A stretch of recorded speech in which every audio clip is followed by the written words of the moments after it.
Hey everyone! Today I have with me Josh Axelrod. He currently covers veteran issues for the Military Times. And I must say, Josh was one of my editor-in-chiefs at College Magazine, so I'm super excited to have him here. He has spent the last 5 years working in and around journalism for websites and publications like the Washington Examiner and Pittsburgh Post-Gazette. He graduated from the University of Maryland's Philip Merrill College of Journalism in 2014 and George Washington University's Media and Strategic Master's program in 2018. He's been busy.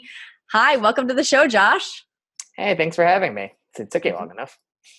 Oh, okay. So Josh is a little insulted that he wasn't the first person on the podcast, but I can't just have everyone from College Magazine on the podcast. That wouldn't be fair. Nah, I gotta give all the normies a shot too. I get it. We do have a special cohort that we've built of College Magazine graduates, and that's why I'm really excited to have you here, because you've had an awesome career journey. You've had more of a linear path, but I want to talk about linear in the sense that my path was pretty non-traditional. Yeah. Well, in the journalism field, but linear in the sense that you've established what it is that you want to do, and you went after it, and you gained experience in that one field. Oh, sure. Yes. And so I kind of want to talk about, how did you decide that? How did you know that journalism was where you wanted to be? How did you determine your passion? For me, it was pretty easy. Both my parents are journalists. You know this, but I guess your listeners don't. My mother grew up in Brooklyn, got a job at the Pittsburgh Post-Gazette. She's now been there for, coming on probably, I'm going to get this wrong, over 30 years. My dad was also at the Post-Gazette. He grew up in Pittsburgh, and he was there for, I think, 37 years before he retired. And, I've got journalism in my blood. And more importantly, between the two of them, they're both writers. I feel like writing is the only marketable skill. So I knew that had to be something that was the only way I could really monetize anything. So from a young age, and it didn't hurt that from a young age, I kind of realized I was good at it. Not to sound arrogant, but I just, writing came pretty naturally to me. And so my parents steered me towards journalism schools because they felt the same way. And it turned out they were right. And better yet, I actually liked it. So It was more that I had this foundation and this support system. It really helps to have two parents who are journalists. When your parents aren't journalists, I can only imagine how little they understand about what you're actually going through on a day-to-day basis. Yeah, so they knew the industry. They knew what the path looked like. They had paved it for you, yes. And they set that example for you. So you were going into something that wasn't totally uncharted waters. Exactly. I was like, this can be done. I've seen it firsthand. And I mean, my parents are incredible journalists. As good of career role models as I could have had. Yeah. Well, so tell us about a day in your life today in your new work as a multimedia journalist at the Military Times. That's a fun made-up title, isn't it? Yeah, so a day in my life. Well, okay. So what does that title mean? The title just essentially means I do a little bit of everything. And so my work is mostly online, but also I know I've appeared in their print product a few times.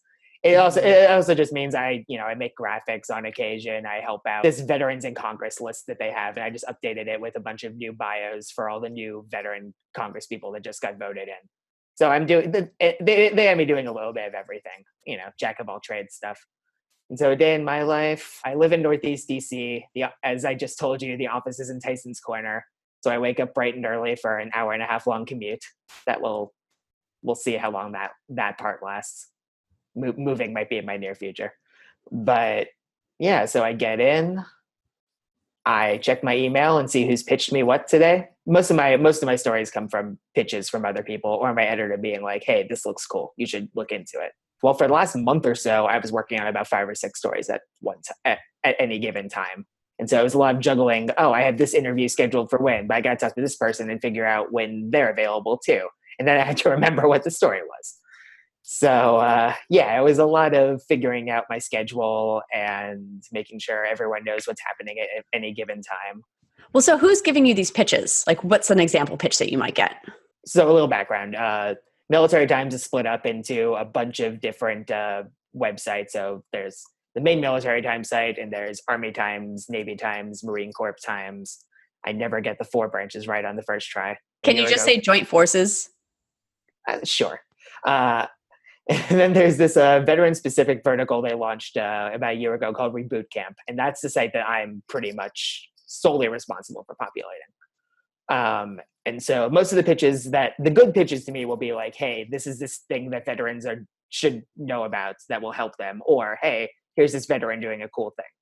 And so like, just as an example, the other day, Scoutcom pitches us all the time. They're a PR firm that does a lot of work in the military field. And they were like, hey, there's this cool nonprofit called VecTix where we get free tickets to concerts and sporting events and we give them to veterans. You should cover us. And it was a really like nice, well thought out pitch. And I sent it to my editor and he was like, they're right. We should cover them. So basically they have to convince me and my editor. And if they can get through those two hurdles, that means you've done something right. What's the challenge? This is a new job for you too, and this is a new publication. What's been challenging for you? What's been challenging is honestly, I've just never done defense journalism before. So I've just had to learn an entirely new world in about 2 months. Yeah, Thursday is going to be 2 months there. So I knew nothing about any of this. And now I feel like I have opinions on veteran stuff. And God, it just feels like, I don't know why things are stacked against them so hard. That's pretty interesting. So it's, you had this steep learning curve, but now it sounds like you're gaining a passion for your subject because you're learning so much about it that you have your own thoughts and opinions and arguments. Yeah. Yeah, I don't know. I just never really thought about this sort of thing until I was immersed in it on a daily basis, like how often do you think about, how long it takes a veteran to get their medical records at the VA on a daily basis? I think not enough of us are thinking about that. And that's why it's important that you're covering it. Well, that's the main reason I took this job, was because I'm not terribly interested in I don't care about missile sales or what's going on with like the latest F-16 model or whatever those are called. I'm more like, these are stories that can probably help Americans that really need help the most and do it quickly. Although it is funny, just like any other publication, on the Facebook comments, I'll write like, hey, here's this cool things veterans need to know. And they're still going to be like, hey, this is fake news. So you can't escape that no matter where you go in 2019. But I feel like I'm doing my darndest at least. And that's all you can really do at a certain point. Yeah. Well, at the root of journalism, right, you're putting out the message because it needs to be heard. And well, so how do you go up against the concept of fake news? I just have to know that what I'm reporting is correct and that I believe in it. And to be fair, they have pointed out stuff I've gotten wrong before. And my God, if I get something wrong, I always want someone to tell me. I always email my stories out to whoever I interviewed to be like, hey, here are the like details you might want to fix, because the last thing I want to do is print anything incorrect. Yeah. But that's also not how the term fake news is even used anymore. And so to your question, I just have to believe in what I'm writing. And as long as I can stand by it, I don't really care what anyone says about it. Yeah. It's not going for the sensationalism. It's how can you make an impact? How can you make a difference? How can you cover the very real stories that are impacting people today and veterans today? Yeah. I'm like telling myself this is service journalism. That might be arrogant, but that's how I make myself feel like I'm making an impact. Yeah. Well, I think that you're not just telling yourself that, but you're doing it. And in the stories that you cover and how you cover it, and probably the effort that you put into each piece. Well, so on that note, I need someone else to say it. Well, on that note, I mean, how did you first get into this job? And for those who are out there listening that are like, maybe I like writing, I'm not quite sure what field I want to go into. Is it more creative writing? Is it more journalistic and news? How did you determine that this is the path that you were going to take? And how did you first get your foot in the door? Actually, let's go back to when you were at Maryland's and you graduated. How did you get that first job? Okay. Well, first and foremost, the experience I had at College Magazine was instrumental in teaching me how journalism worked. Hey, you were my first mentor in college. I always introduce you as like, hey, when I asked my editor, I was like, hey, my old mentor is writing a book and doing a podcast. Can I do this? So for the record, yes, you helped a lot. But well, thank you. That means the world to me. I mean, yeah. First, you made it seem like I told you to talk about College Magazine. And then I got sincere. That's how this works. Okay. But yeah, so I graduated from Maryland in 2014. My first job, not great.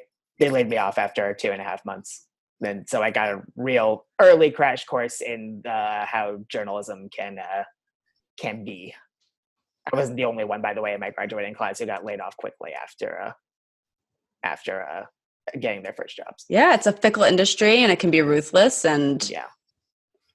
But anyway, so yeah, I spent 6 months looking for a job, and then I eventually landed with the Washington Examiner as a copy editor and web producer, and I guess eventually a reporter, because they did let me write stuff because I was getting bored, and the only way I was going to stick around was if they let me write stuff. And then I stuck around with them for a little less than 2 years, and around November. So let's pause there. So you made yourself invaluable to the point where you're like, this is actually how it's going to go down. Like, this is what I really want to work on. Well, I kind of inadvertently started my own beat, and it just turned out to be something that the executive editor was interested in pursuing. I called it pop politics, which is the Examiner is a national political website, and I was like, well, I can make this more fun. So anytime like something in the entertainment or sports world coincided with politics, or just something funky that no one else wanted to cover, they were like, Josh, go ahead. Oh, so cool. And it turned out it was getting clicks, and the executive editor was like, hey, we should probably pursue this more. So yeah. It sounds like you're pretty entrepreneurial, pulling from what I saw from you at College Magazine, coming up with new ideas and making that pitch and making something happen. I mean, on my resume, I think there's a sentence that's always, in all my cover letters, there's a sentence that's always like, I am enterprising and I always come up with my own stuff. So, and I'm not, again, sounds arrogant, but I'm not blowing smoke. I do that a lot. Honestly, this is a podcast about following your passion. I think that if I don't think it's arrogant. I think it's just acknowledging your strengths and putting it out there into the universe. And when you do that, doors open. How do you speak your passion? How do you speak about this? How do I speak my passion? I mean, what I always tell people is that, so a lot of journalists, I think they'll tell you that they really love reporting. They love going out there and talking to people and getting their stories. And for me, I don't know, I'm a little bit more of an introvert, so I find that stuff challenging, a little taxing. But for me, it's really the act of writing. Like the physical act of like, I have all of my pieces for a story. I need to put them like together like a puzzle to make them as good as they can possibly be. That's the stuff where I just like, I look down at the clock when I start and it's noon, and then I look up later and it's like 3. And I've just been writing for 3 hours, and time flies super fast. Yeah. But I always just tell people that like, I love journalism and I am okay with reporting, but it's really just the act of writing that gets me up in the morning. Yeah, where some people might cringe. They're like, I can't write if you paid me to write. Like, I wouldn't do it. It's just so hard. All I've ever wanted is someone to pay me for writing.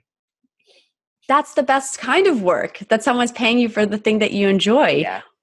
So you said you tell everyone. What does that mean? Like, how do you tell everyone? How do you put your passion out there? Because I know you do it, but I want to show the listeners, like, this is what it means to speak your passion. We'll also get back to how I got involved with the Military Times, because I think the story is actually pretty interesting. I love it. And you don't know it yet. But anyway, how do I speak it? I don't know. One of the nice things about journalism is that there's a tangible product you can like share with your friends.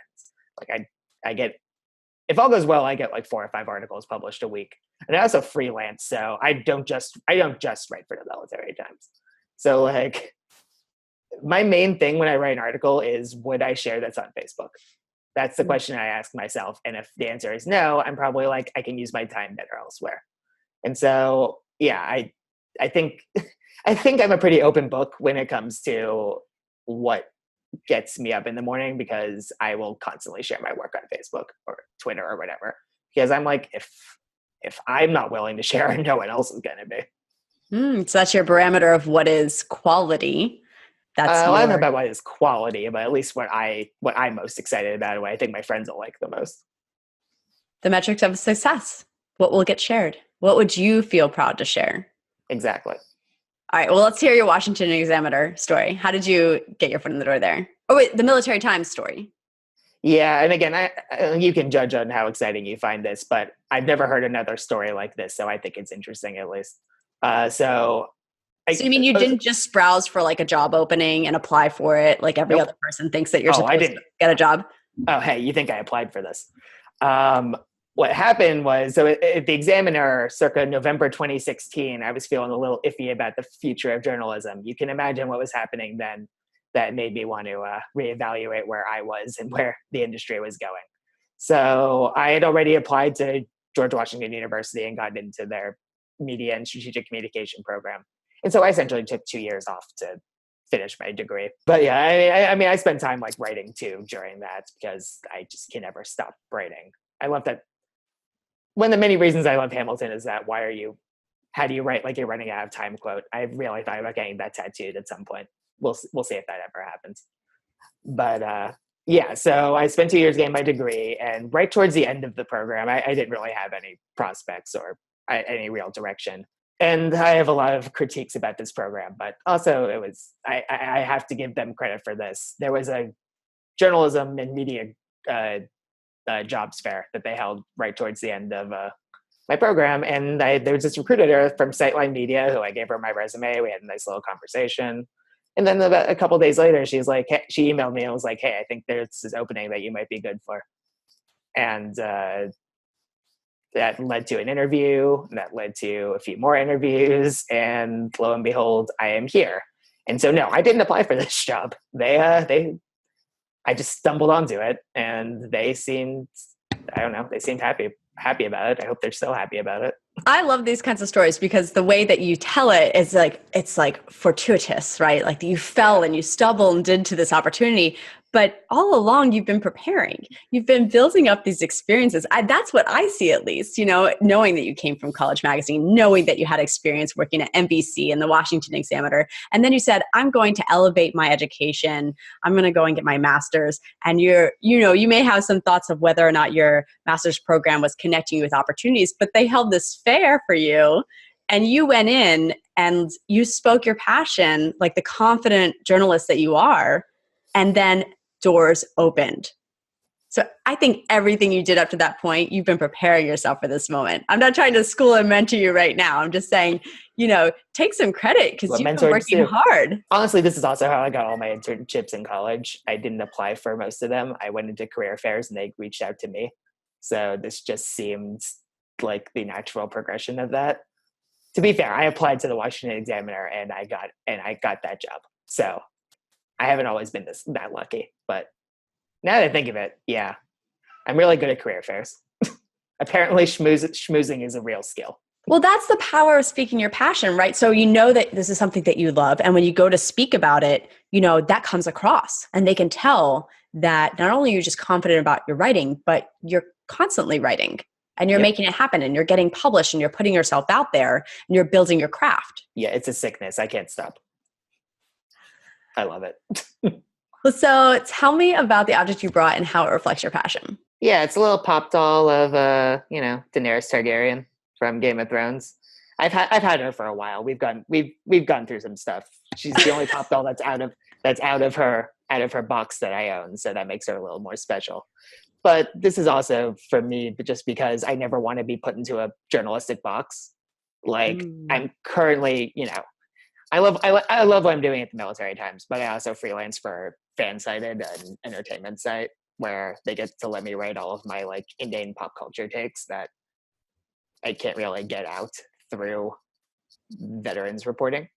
Mm-hmm. And so it's basically just in terms of learning what my subject matter area passions are, I'm keeping all my options open. She's a good reminder that sometimes, I need to step out. Well, sometimes I need to step out of my comfort zone, but sometimes I need that comfort zone to remind myself that I can kind of write about anything if you give me enough rope. If that makes any sense. I must have just rubbed up against something. I totally get that. Because it sounds like you're saying you do need the security, you don't want to be a full-time freelancer. You need that security of your current career and your current job. Mm-hmm. But that allows you then to go and pursue some of these more hobby-like interests that you don't have a full-time career in. And you're still hustling. So you've got a side hustle in a sense. Exactly. No, it's just another creative outlet where if I spend all day writing about veterans, honestly, sometimes I will go home and I will do more writing, which is, again, a sickness. But yeah, I have a 3,000 word article that I've spent 3 weeks writing for this site on why Crazy Ex-Girlfriend is awesome. Its finale is on Friday, and Uh, that's coming out tomorrow. And I like slaved over that in my free time, like outside of my full-time job. So I just I don't like just writing about one thing all the time. That's you won't believe this, but I recently saw Josh from West Covina at the HRC Gala. wait, what? I totally I was volunteering at the gala, San so I Diego, didn't of say course. hi, but I mean, I saw him. Nose is up in LA. I used to be on the board of HRC in San Diego, and I'm pretty involved with HRC, and I'll volunteer. And so I was volunteering at the gala, and Josh from West Covina, behold, was there, and I, of course, was like, oh my God. Jealous. They tried really hard to connect me with some of the actors, but the timing just didn't work out. So I just had to write it from the heart. So that's what this piece is going to turn out to be. But yeah, that's the kind of thing that I'm just as proud of as like this veteran stuff. And obviously the veteran stuff is a little more impactful. But this is, again, not more, but a different kind of creatively fulfilling that I need in my life as well. Yeah. Well, so how has following your passion impacted your life?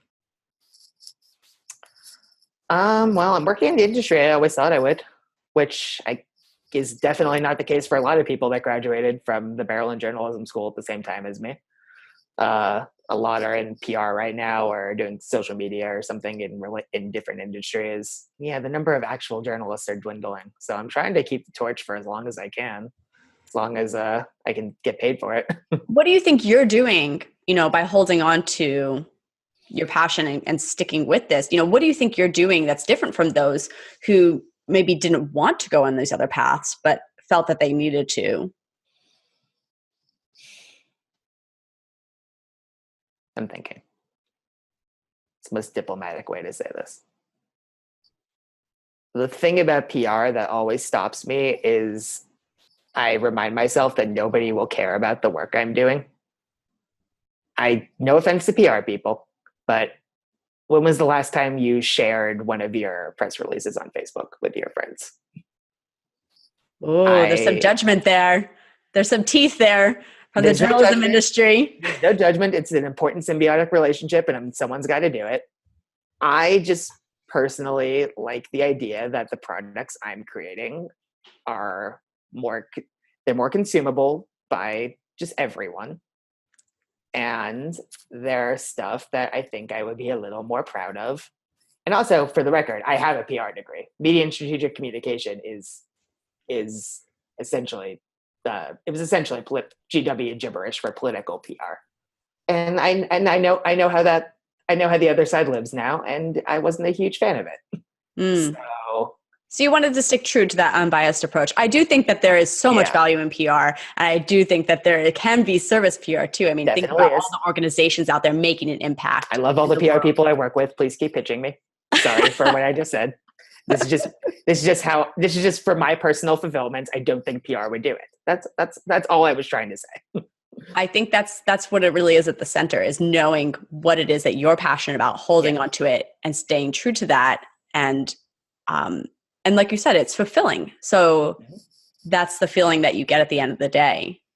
Exactly. And I mean, maybe one day I'll take money over fulfillment, but right now I'm, I like what I'm doing, and I'm happy to keep pursuing it as long as I feasibly can. All right. Well, so what career advice do you have for young professionals today? Young professionals, do not stick your nose up at career fairs. They can work. Dress nicely, print out your resume, schmooze like you've never schmoozed before, and some good stuff can happen. Yeah. It's worked out for me shockingly well the more I think about it. And that right there is what I like to call speaking your passion, right? So it's when, the timing of the event meets you identifying what it is you're passionate about, so that you have this perfect moment where someone is seeking you and you have this opportunity to speak your passion and really, show someone that this is what you want to do. And that gets seen and heard, and that person is going to root for you, and they're going to help you, and they're going to make that happen for you. They're going to want to. Yeah. There's some stuff in the works potentially too from that same person who recruited me. So we'll see how that pans out. Oh, I love that. So the follow-up, staying in touch, building that relationship. Mm-hmm. Oh, so one interesting thing to note about my job, it's technically a contracting job that has the potential to become a full-time job. Okay. And yeah, so that's when I say something else is in the works, the thing that might be in the works is them just keeping me on full-time through communicating to everyone involved that I like what I'm doing here and I would like to stick with it. And I'd also like a real full paying job with benefits. So yeah, you can cut this part if you want. I just figured that was important to say. I didn't tell you we weren't doing any cuts. No, you didn't. Wonderful. I just think it's important to also say that this is an unorthodox job that not everybody has the means to do. What are some of those companies calling these positions now, like full-time, part-time positions? Because that's essentially what this is, and I was able to do it just because I had money saved up, and I was doing it with the promise of a not the promise, but understanding that they were at least going to try to keep me on full-time. Yeah. So I just think it's important to say that not everyone can do what I'm doing right now, but if you have the means to, it's not a bad idea. Yeah. Well, it's another way to kind of get your feet wet, get the experience, and also prove yourself, to show your value and make that argument. Exactly. And demonstrate it through your work. Well, awesome. All right. Well, so I want to encourage all of our listeners out there to look up a campus career fair or a local career fair or local event that brings together potential employers that fit within the industry you're passionate about. Simply do that Google search for this event and put it on your calendar and make that commitment to show up so that you can be speaking your passion when all the stars align and hopefully have that breakthrough moment like Josh, or at the very least, get a better understanding of what's out there and start connecting with people and making those courageous connections. Well, remember, when you speak your passion, doors open. All right. Thanks so much, Josh. Thanks for having me. Bye, everyone.